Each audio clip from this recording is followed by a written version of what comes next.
guys, what's up? And thanks for stopping by my channel, Crystal Michelle.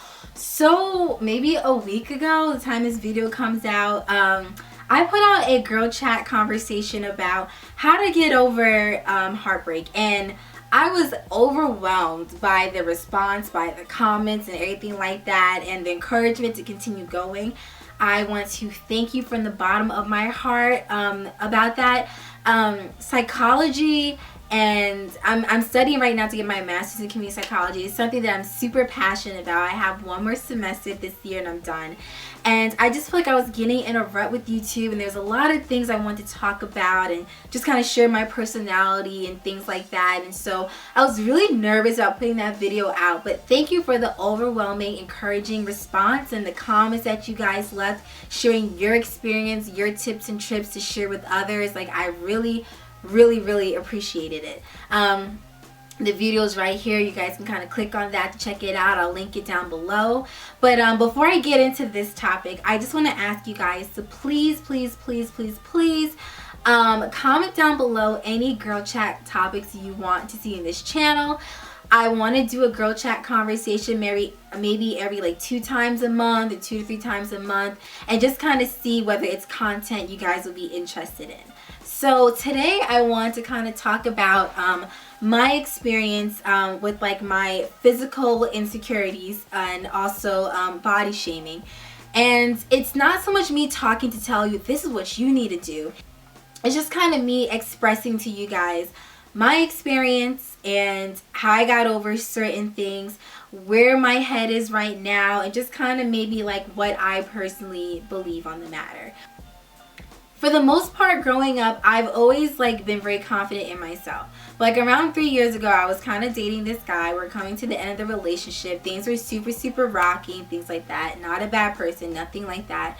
But I do remember like kind of begging and pleading for him to be like more romantic, put in some effort in our relationship, call, ask about my day, you know, like different things that girls or women may want their partner to do for them. But at the same time, I think those are basic things that you probably don't even need to request it. And it's okay to communicate and express yourself, but when it's to the point where it's like they're not getting it or they don't care about what you're struggling with, then it kind of gets to a point where maybe it's time to just like cut this off.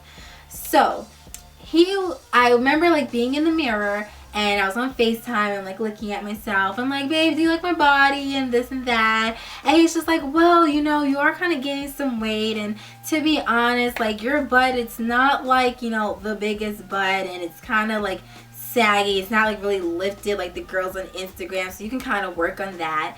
And I didn't realize right there and then how impactful his words were, and it's one thing to really be conscious of. The people that you really care about, when they make comments about yourself, you kind of really take it to heart. And that's actually something I'm learning about myself and trying to be more conscious of with the words that I speak onto others. And that really like mentally took a toll on me, and I just felt like, oh, I didn't know like you had issues with my body. And so I was just like, okay, well, how about an exchange of like, you know, maybe me getting a gym membership and kind of working out and things like that, and maybe you'll put more effort into the relationship. And we agreed upon that, as stupid as that is. And I wish I could say I was 16, but no, I was not. So that's what we agreed on, and clearly we are not here together today. So I kept up my end of the bargain, but I can't say the same for him. And so I literally bought anything I could think of dealing with fitness, protein powder, gym pass. I was lifting, I was working, I was running, I was training. I definitely started seeing a difference in my body, and I was like really excited about that. I was obsessing with like taking pictures every month, like from this side to that side, you know, doing the poses where you're like, you know, accentuate, dang, what's the word I want? You're pretty much flexing your muscles to kind of like show it off and things like that. And I was just like, okay. But in the back of my head, I still like was not happy, because the reason why I was motivated to work out was because someone told me in the first place that something was wrong with me, when in reality absolutely nothing was wrong with me. I'm 5 feet. I weighed at that time 111 pounds. Now I've kind of gained 10 pounds. And that's okay. But nothing, you know, I was healthy. I was eating healthy. I was conscious about the food that I ate for the most part. I worked out once in a blue moon. It wasn't like every single day, but like my doctor said I was good. And the only reason why I was working out was because of someone else's standard of beauty of what I should have looked like. And I think that was my first mistake. Like I said before, I'm getting my master's in community psych, and the way that we're kind of trained to look at people and analyze people or situations or programs or whatever it may be that you're specializing is from a holistic perspective. So when I think of that, I'm thinking, okay, intermediately, like my family, I come from a family where my mother never ever critiqued me and my sister's bodies. She never made a comment, never made a snide remark, never made a comment about a pimple, nothing. Like, I could look crazy, and my mom, I mean, no, she'll be honest. She'll let me know if I'm looking crazy. But I mean, I got pimples on my face. I could be breaking out. I could be bloated on my period. And she's never that person to ever say anything negative. She tells me that I'm beautiful. She also encourages me, you know, apply yourself. You're smart. You're intelligent. Don't trip yourself up. Don't overthink things. And I think having that kind of support system from your mother is extremely important. So whether you're a mother, soon-to-be mother, a girlfriend, a friend, a sister, it's important for us to uplift one another, to kind of form that safe haven, that community where we're always telling someone, you know what, you're good enough, you're beautiful, you're smart, you're intelligent. Not just focusing on physical appearances, but since we're talking about physical, that's why I'm saying that, but just to encourage one another, because we never know how impactful our words can be on someone else. Then I started to think, okay, but I'm also now living in a society where media, between the photoshopping and the makeup and plastic surgery and injections and things like that, it's hard to keep up and to feel beautiful about yourself when society is kind of portraying that this is what the woman's body looks like.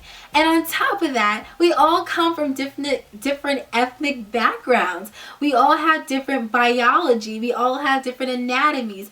Our genes are all different. So we can't sit here and say that, because you're black, you know, and African Americans, how society portrays us, we're mostly very curvaceous, Coca-Cola bottle looking women, that why don't you have a thick butt? And when I'm thinking about that, you know, that can kind of play a toll in your mind, because now, you know, I'm dating someone that I'm thinking that loves and cares about me, that kind of pointed out some flaws about my body that I didn't even think were flaws. I never thought my butt was saggy. Okay, whatever. And then I'm living in a society where it's the bigger the better, the plumper, the rounder, the thicker the better. And I'm someone who's petite. I'm proportioned in the sense that I don't have very, very large breasts or a very, very thick bottom, but it's proportioned. Nothing's smaller or anything like that. And but looking in society, it's just like you have to have like this is your waist, and this should be your behind, and that's not something that's natural for me. I can't accomplish that. That's not in my genes. So that's frustrating and depressing, and a lot of the time, sometimes we don't even know what certain people are doing to enhance their bodies. So you're trying to achieve, you know, your body to look this way, a natural way, when in reality it's unrealistic. And of course there are women that are shaped that way, that have beautiful, beautiful bodies, but it's okay if yours is different. Why should one certain look be the standard of beauty? Because if you guys don't notice, before that was being extremely thin and skinny, and now it's being extremely thick. So society's always changing, and we have to kind of determine that, okay, that may be what media says, but I'm going to be comfortable with what's going on right here. And on top of that, I kind of grew up in New York, where you gotta have a little bit of a tough skin, where people are gonna make comments about your body. And I'm not excusing that, but I've always been the person that, like, oh, you know, Crystal, she doesn't have no butt or nothing like that, and you get teased about it, and I'm like maybe the smaller one in the group. And for the most part, I let that roll off my shoulder. But then when I'm thinking leading up to the comment that person made, it's like, okay, my friends joke and, cut on me. And then now, my man is saying this about me. And then this is the image of society that I guess he's hoping my body will look like. And it can just make you break down and want to cry. And then on top of that, not only do guys make fun of you, but sometimes girls will. And I remember in high school, I got teased for being skinny. And I think a lot of times, in society, there's an emphasis of how people may bully or make fun of people who are overweight or obese, or even people who are not even that. They just happen to be a size 12, which I believe most American women, like the general population, actually falls around that range. And then people want to call that like plus size when that's just the norm. But that's just a whole other discussion that I don't even want to get heated about.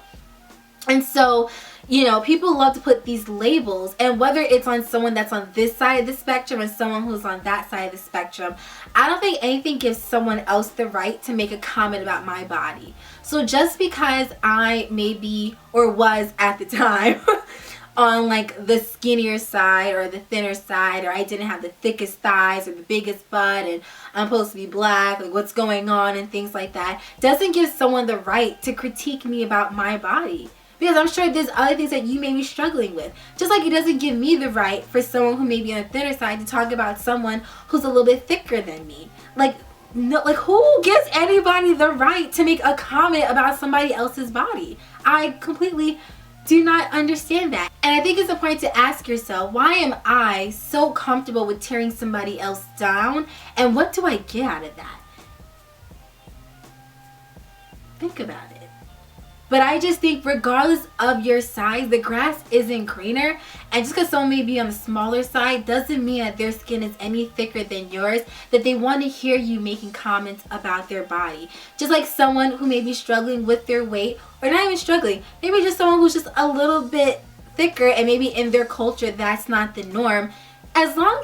Regardless if they're healthy or not, nothing gives anybody a right to go ahead and make negative comments and make fun of somebody else's body. Now, if we're talking about you going to your doctor or you ask your friends an opinion about your body, that's different. But to just purposely go out of your way, oh my goodness, sorry, side check. There was a guy I was dating this year when I was on my journey, and not dating like he was my boyfriend, but just moving on dates and things like that, that like I could not stomach him because we could go out to dinner or something like that, and he just couldn't help himself. Anytime he saw someone that was overweight, he just made snark, nasty comments. And I always remember being like, yo, like, why do you have to do that? That is like the biggest turn off. First of all, like, you don't know that person, you don't know their story, you don't know their situation, you don't know their medical ailments, you don't even know what's going on in their life. You don't even know, let's say, they maybe can't even afford to eat healthy foods or anything like that. They can't afford a gym membership, that maybe they have some medical issues. Like, you know nothing of this person. So what gives you the right to go out of your way to make comments about that person's body? Like, that's just totally disgusting. Like, ugh.